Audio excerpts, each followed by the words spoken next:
There we go. All right, so what we're working on, like I said, is we're starting chapter 9, which is called Organizing Files. Hey. Welcome, gentlemen. Hey. So just grab your books, get your Surface started, and we're starting chapter 9. This actually is a really, really good chapter. I use this, so I told you guys about the script I had to write for the school. You know, we have the scans go to a certain section of our server, and every day I wrote a script that runs every single day, and what it does is it moves all of the files out of that folder on the server and moves it to a separate location, and then every week it deletes the ones that are over a week old or whatever. So it's automatic. I don't have to do a thing, and it's pretty cool. Yeah, Ryan. Where is that? Like, where do you have that file? Where do you have that Python file? On a computer. And like, is that computer just on all the time? Yeah. So what you can do is you can put things in what's called task scheduler, and you can say even when it's locked or asleep, even when your computer is turned on but not logged in, I want you to run this file every day at midnight. And so that's just what I did. Even if your computer's asleep? Even if your computer's asleep, but as long as it's turned on.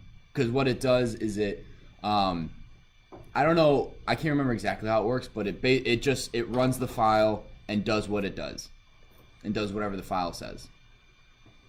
Well, awesome. So wait, if the file's not already running, then how does it know when to run it? You tell it to. But like, where do you tell it to? An event schedule. Or in not event viewer, task scheduler. There we go. TV's not on. That. Oh, the TV's not on this whole time. Oh, has anyone seen my remote? It's totally gone missing. Well, it was here Friday. All right, whatever. So this right here is task. What? Task scheduler.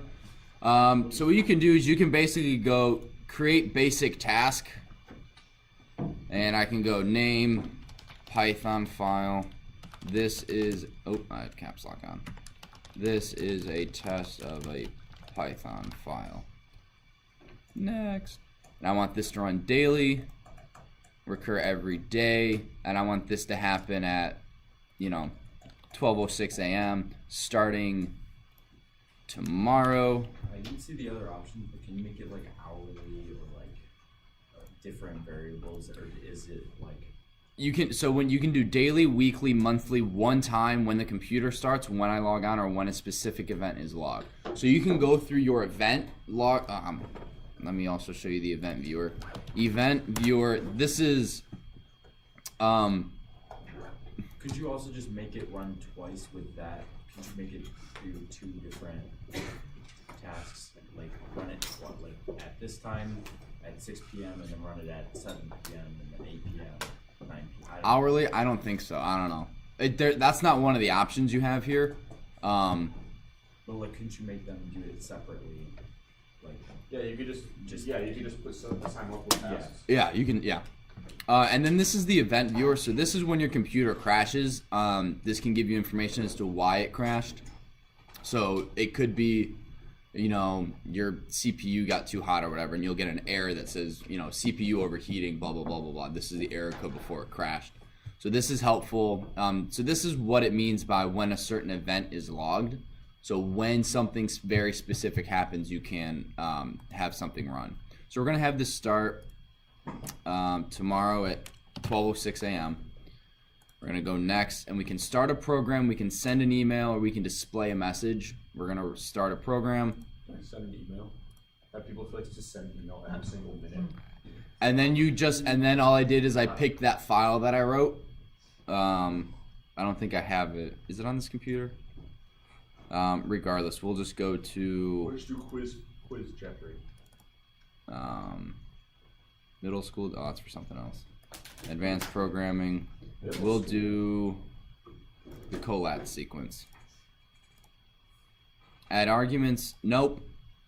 What does add arguments mean? So that's if, and we'll get to that with a couple I think it might actually be this chapter, I can't remember, but basically when you run a program from your command prompt, you can add arguments. So you do, for example, if we're doing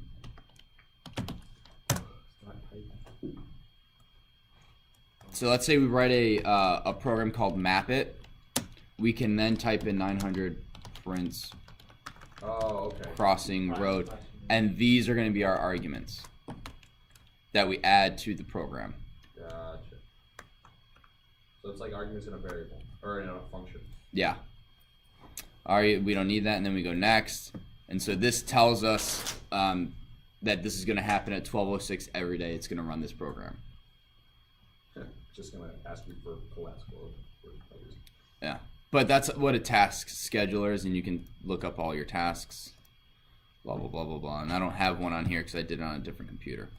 But that is how you get a file to run every single day.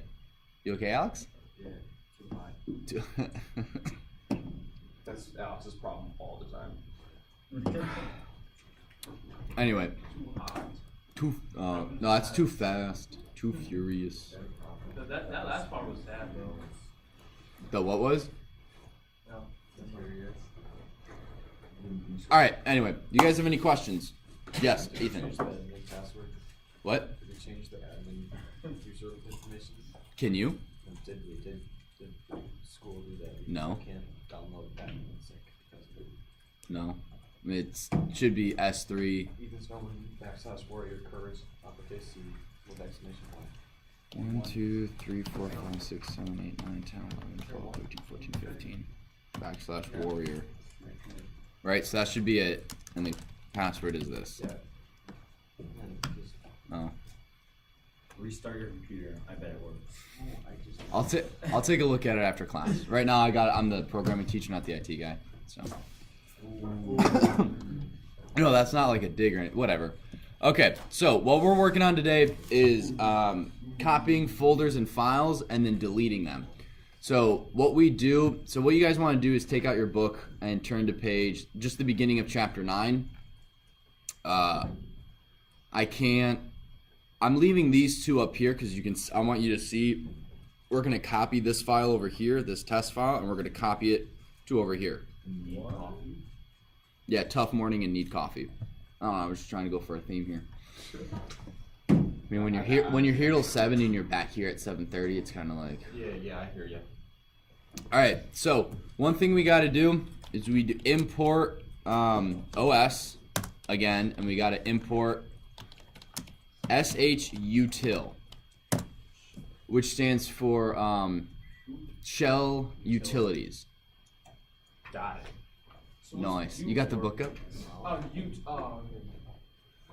Or just shuttle. Or shuttle. Not necessary. Well, yeah, close enough to shuttle. All right. So then, what we're gonna do? What's the first thing you think we have to do? My guess would be import OS and import shuttle. After that, what's the next thing we have to do? Probably tell it where our working directory is. There you go. We got to change our working directory. So we're going to go os.change dir. And I'm going to change this. I'm just going to copy and paste the file directory, the file path to where this file is over here. I'm going to go R.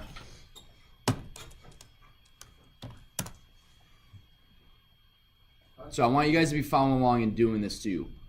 At least be typing it in. You may not have the files all prepped like I do, but you can copy and paste any file from any location to any other file to any other location. So it doesn't really matter. You can just pick a file, move it from your desktop to your documents or whatever, or flip-flop. So then what we're going to do is we go shuttle.copy, and then we have our source and destination. You can see here that it's giving us, it's telling us we can go source and our destination and then the star and then the file. I don't know what those two things do. Return and I can't read the rest of that. So our source is going to be this test file here. So it's the same. Again, do I have that already? Yeah, I'm just going to copy and paste this. Oh, wait, no, I don't need that because I'm already in that working directory. So I can go test file.txt. And now our destination is going to be this other folder over here. So I need to grab the file path. Need coffee. So this is the original file that I want to copy, and this is the location I want to put it at. If I add a name here, so if I go test file 2, it renames it with this. Otherwise, it just copies the name. So I'll do them both for you so you can see. So right here, so pay attention over here. If I did everything correctly. Hey! Opa! So test file, this is you done messed up. Twice, actually. You done messed up twice. Now what I can do is I'm gonna do the exact same thing. I'm gonna copy the same file, but I'm gonna go you done messed up .txt. Yay.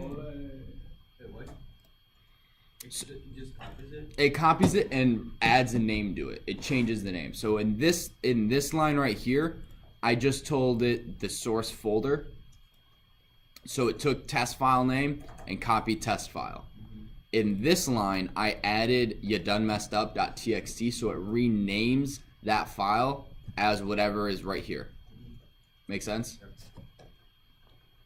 So it returns where the copy file went. Say that again? Returns where the copy file went. Yeah. That's pretty cool, huh? Yeah, that's pretty sick. Yeah. It was useful. Yeah. What's the accent there? I don't know. Just a cool guy, I guess. Go tough guy accent. There we go. Yeah. Any questions? What does shuttle stand for, Sam? Shuttle utilities. That's funny. Yes, shell utilities. And what is the? Well, that's never mind. That's an easy. That was a. What do we use to copy files? Dot copy. Yeah. So, all right, we're gonna move on to moving and renaming files and folders. What do you think the difference is between copy and moving something? One is copy, one is cut. Yeah. Yes. So move shuttle dot move. Bye bye. And then it already oopsies.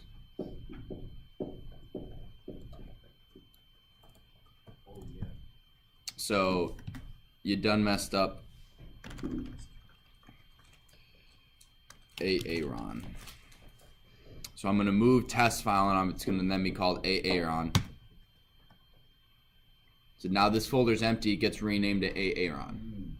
You could rename and move in the same swipe. Mm-hmm. Woo! If you don't have any like aaron.txt, does it just move it and keep the same name? If I don't have, say that again? If you don't rename it at the end of the path, does it just keep the same name? Do you also need to have the TXT on it or no?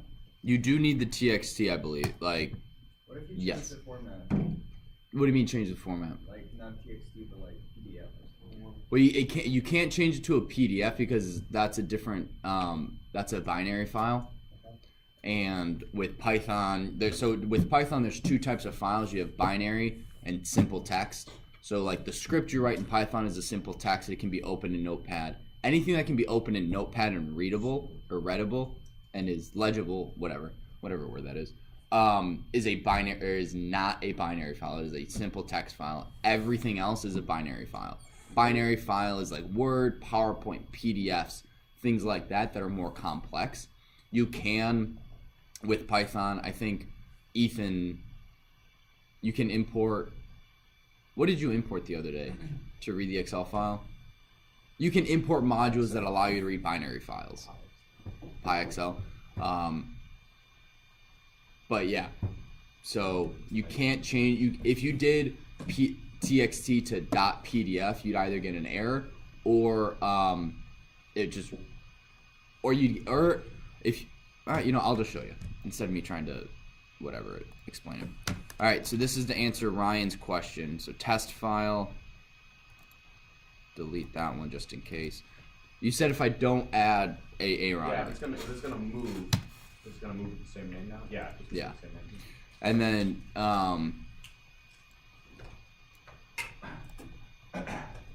I should have moved that.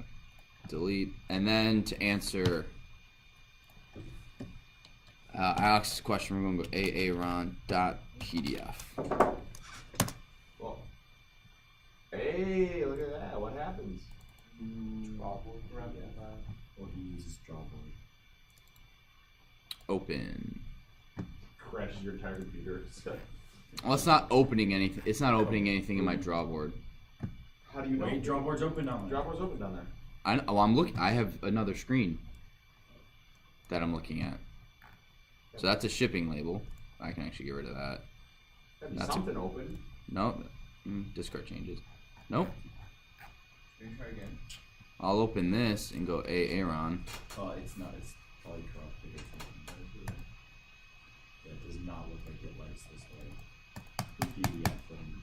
Yeah. Well, Alex. So what happens? I have it. So what your computer does is it reads the Open it with Notepad. See if that works. open This is with. gonna explode. No, it's not. Choose another app. Why is it Notepad? Oh, Yeah. it still works in Notepad. It just doesn't work in I think PDF. it might still be a text file. Disguised as a PDF file. Kind of probably. That's interesting. So we'll go txt. Oh, I can't do that.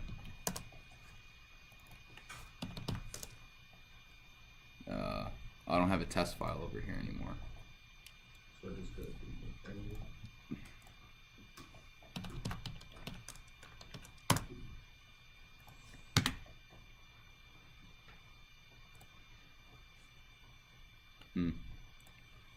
Okay.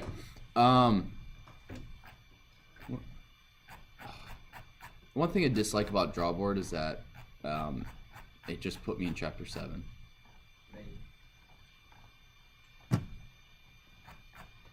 If you hold control and scroll and you don't and it will, if you don't do it perfectly, it throws you to like chapter 2.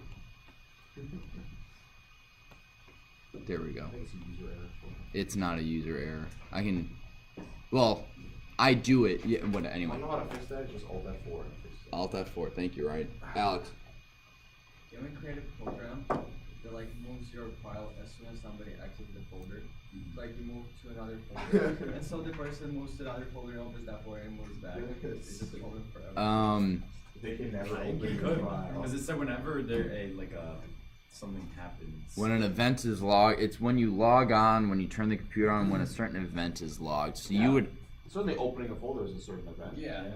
It's a specific type of event. It's not like whatever happens in your computer. It is like if they're like error messages almost, or it's stuff on the inner workings of the computer. It's not entered, clicked on this or clicked on that. But I can't. But sure, they could do that, right? Probably. Well, I'm gonna figure it. All right. Good luck. Okay. Do you guys have any questions? All right. So what I want you guys to do, have you guys been copying and pasting folders as I've been going along? No, I'm just watching. Just watching? I've been typing. All right, so what I want you guys to do is to create 2 folders like this, and I want you to work on copying files over and moving files between the 2 folders, just like I've been doing here, just to get used to it. It won't be that long, maybe about 5-8 minutes, probably just until about 8:30, just to give you guys this is how you actually do it instead of just watching me on the screen. Eli, To rename it, you just add this. yeah, just replace it. Yeah, and if you don't have this, like I don't have it here, it doesn't give it a new name, it just copies that name. Yeah. Okay?